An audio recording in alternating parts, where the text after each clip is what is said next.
Boa tarde. Hoje eu, Ana Beatriz, Marco Antônio, Maísa Rocha, Rebeca Azevedo e Thaís Munier iremos apresentar o trabalho referente à coluna Prestes, que ocorreu de 1925 a 1927.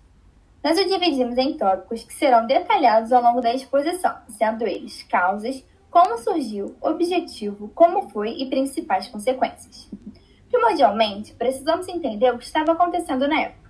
Em 1921 e 1922 foram realizadas campanhas eleitorais, e foi nesse período que a relação entre militares e governo ficou bem complicada, uma vez que foram veiculadas cartas falsas de um dos candidatos criticando membros do exército.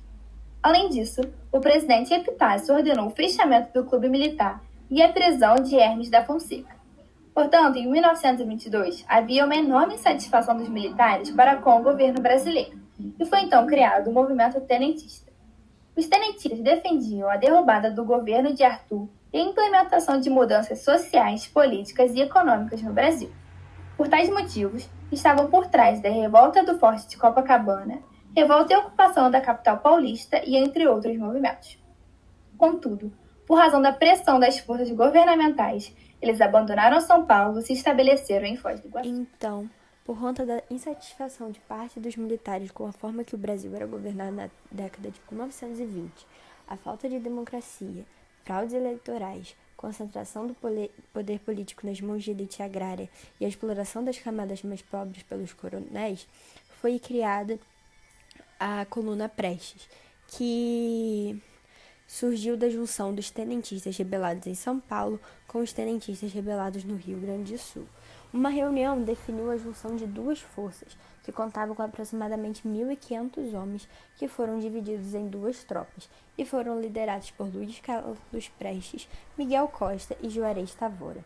Além disso, um nome também que se destacou muito durante a coluna Prestes foi Isidoro Dias Lopes. Tudo bem, eu espero que sim. Agora eu vou estar elucidando um pouco dos objetivos da coluna Prestes, até porque das revoltas da época, todas possuíam o mesmo ideal, que era lutar pelo fim da República Velha.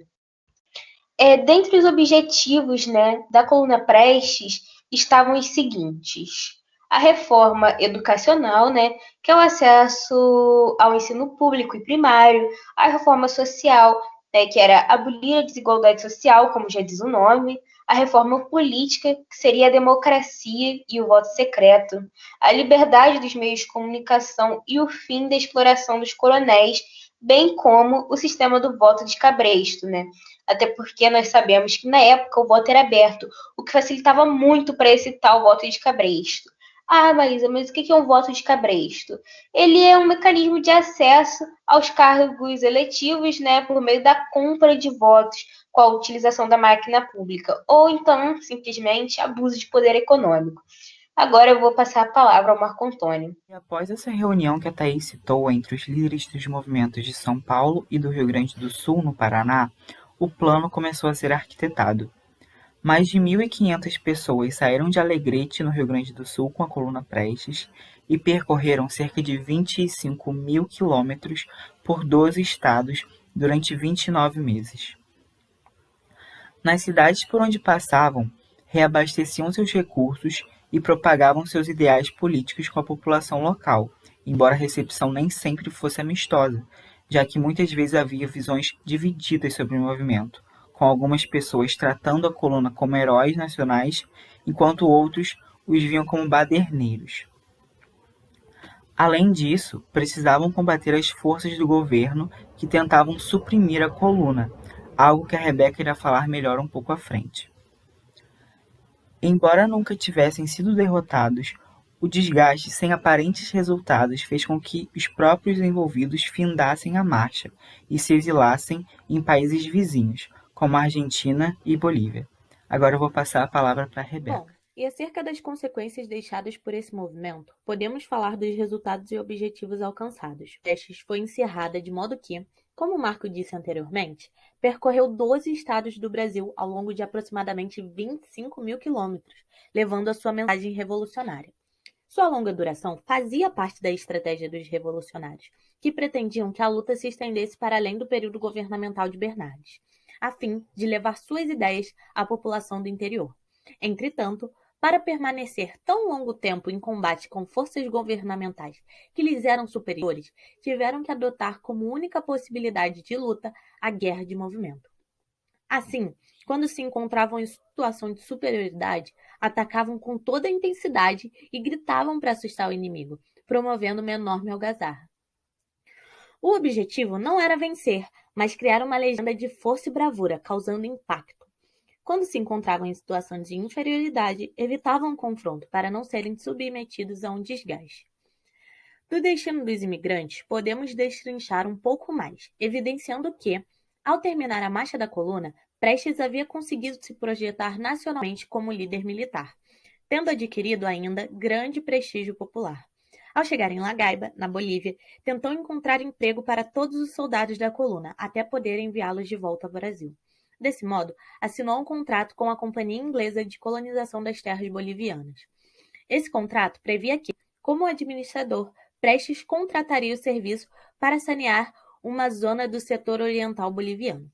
Para isso, era necessário abrir estradas, demarcar terras e perfurar poços.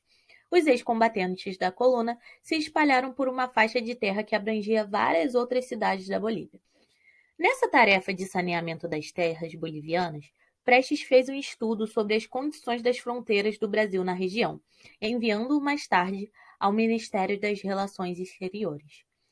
Mas nem todos os integrantes da coluna ficaram na Bolívia. Um grupo liderado por Miguel Costa e Isidoro se estabeleceu em Paso de los Libres, na Argentina, e outro fixou-se em Montevidéu. A separação entre os veteranos da coluna, que ficaram com Prestes em La Gaiba, e o antigo quartel-general revolucionário, que ficou com Isidoro em Libres, acentuou-se. E percebendo que essa dualidade não agradava a Prestes, Siqueira Campos começou a articular a retirada do poder de Isidoro, iniciando em Montevidéu e Buenos Aires a implantação da mística de Prestes. Na verdade, não houve luta pelo poder, pois Isidoro não fazia objeção a que Prestes assumisse a liderança dos revolucionários. Ou seja, em resumo, os integrantes da marcha exilados dividiram-se. Luiz Carlos Prestes passou um tempo na Bolívia e em seguida foi para a Argentina, onde estudou comunismo, e a coluna rendeu-lhe o apelido de Cavaleiro da Esperança.